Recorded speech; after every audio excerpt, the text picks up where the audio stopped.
मुसारा साहेब. धन्यवाद अध्यक्ष महोदय.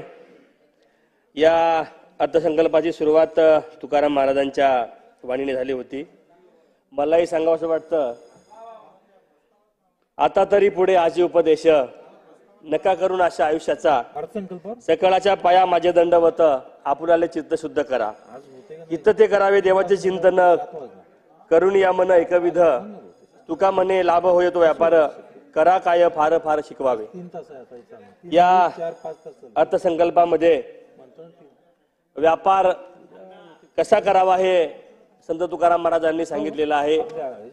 या श्लोकामध्ये या अर्थसंकल्पावर बोलताना बेरोजगारी, वाढती महागाई, कर्जमाफी, शेतकरी आत्महत्या, 50,000 शेतकऱ्यांचं न दिलेलं अनुदान याबद्दल कुठलीही घोषणा या अर्थसंकल्पामध्ये नाही.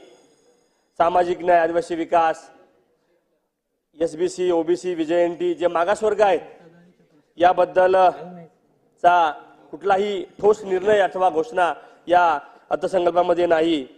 मागासवर्गीय युवक आज हा नोकरीच्या निमित्ताने त्या ठिकाणी नैराश्यामध्ये आहे.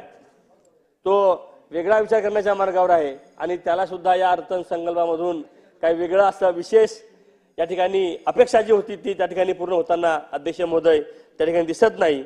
आणि डॉक्टर बाबासाहेबांच्या मनातला एक सर्वांगीण विकासाची कल्पना, एक सर्वांगीण विकास असलेला हा भारत त्याच्या दिशेने जाताना नवीन काही असं वेगळं विशेष या बजेटमध्ये दिसलं नाही. निवडणुकीला सामोरं जाताना करावयाच्या घोषणा फक्त यामधून दिसत आहेत. या ठिकाणी 6,69,490 कोटी रुपयांचा अर्थसंकल्प हा गेल्या वर्षीच्या तुलनेमध्ये 12,000 कोटींनी अधिक आहे. परंतु याबरोबरच या अर्थसंकल्पामध्ये 11,299 इतकी तूट असून राज्यावर कर्ज आहे 99,056 कोटी रुपयांचं आणि 1,10,355 कोटी रुपयाची राजकोषीय तूट आहे.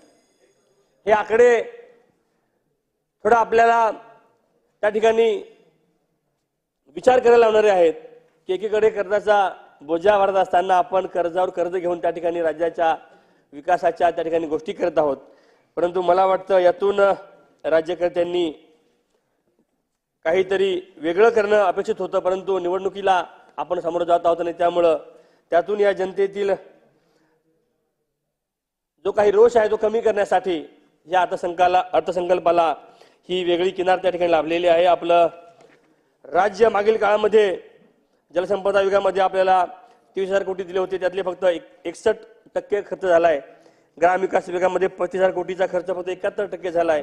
आदिवासी विकास विभागाचा खर्च फक्त 56% झालेला आहे. जरी पूर्ण आपण पैसे देत असलो, घोषणा त्याची होत असली, परंतु त्या ठिकाणी प्रत्यक्ष होताना मात्र तो निम्म्यावर येतो आणि त्यामुळे मग आपल्यासारखे जे विधानसभा सदस्य आहेत जे आपल्या भागासाठी, आपल्या मतदारसंघासाठी विकासाच्या नावाखाली निधी मागतात, तो निधी देताना मात्र शासन त्या ठिकाणी कात्री लावतोय. हा अनुभव सर्व मंत्री महोदयांना सुद्धा आहे, सर्व आमदारांना आहे, सत्ताधाऱ्यांना तर आहेच, पण आम्हाला विरोधकांना सुद्धा आहे.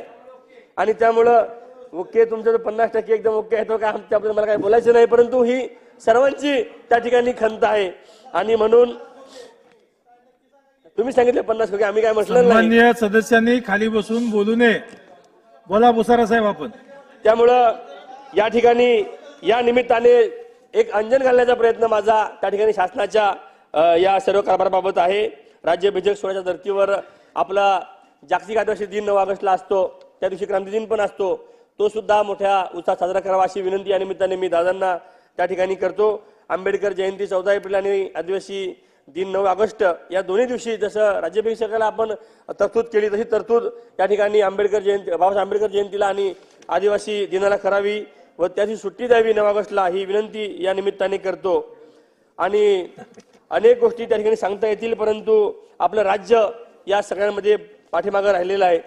आपल्यापेक्षा तेलंगणा, उत्तर प्रदेश, मध्य प्रदेश, गुजरात आपल्या पुढे आहे आणि आपण 5व्या नंबरवर आहोत. हे या ठिकाणी आर्थिक पाहणी अहवालामध्ये त्या ठिकाणी बघताना थोडंसं दुःखदायक वाटतं. त्याबद्दल सरकार काही आपलं करणार आहे का? महाराष्ट्राचा कृषी दर तेलंगणा आणि उत्तर प्रदेश सारख्या मोठ्या राज्यापेक्षा कमी आहे, हे या ठिकाणी अर्ध आहे असं त्या ठिकाणी जाणीवपूर्वक मला या ठिकाणी लक्षात आणून द्यावंसं वाटतं. अनेक अशा ज्या गोष्टी आहेत त्यामध्ये आपल्यापेक्षा पुढे उत्तर प्रदेश, हरियाणा, राजस्थान, आंध्र प्रदेश हे आर्थिक पाणीचे जीडीपी मध्ये पुढे आहेत. या सगळ्या गोष्टी जरी कागदावरच्या असल्या परंतु त्या आपल्याला त्या ठिकाणी खरं काय आहे हे सांगणारे आहेत. आणि त्यामुळे मला वाटतं या अर्थसंकल्पातून सत्ताधाऱ्यांना आपण खूप पैसे दादा दिलेत, परंतु जे विरोधक आहेत त्यांची जनता ही आपल्याला ठिकाणी मानणारी आहे. पण विरोध आणि सत्ताधारी हा फरक मला वाटतं आधीच्या काळामध्ये केला गेला. मला वाटतं एक गोष्ट आपण सगळ्यांनी लक्षात ठेवली पाहिजे, आपल्या खुर्च्या आहेत, संगीत खुर्च्या आहेत आणि त्या बदलणाऱ्या असतात. त्यामुळं त्या ठिकाणी आज आपण जिथे आहोत तिथे कोणी ना कोणी येणार आहे हे भान ठेवून आपण काम केलं पाहिजे. एवढंच या निमित्ताने सांगतो. एक आपले कवी आहेत राजेंद्र झेंडे, ती सांगन कविता मी थांबणार आहे. भावान हवे मला तुझे 1,500, बेकारीने भाषा तुझा झालाय बेजार, भर रस्त्यामध्ये तुझ्या भाचीची होते शिकार, पैशाभावी वाढतोय तुझ्या दाजींचा आजार.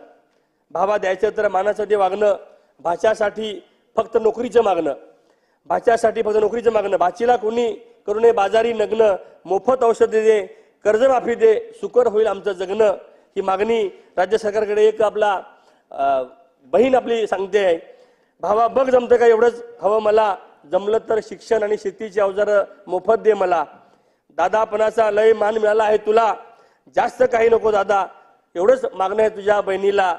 हवे तुझे 1,500, फक्त बेकारीनं भाचा झालाय तुझा बेजार.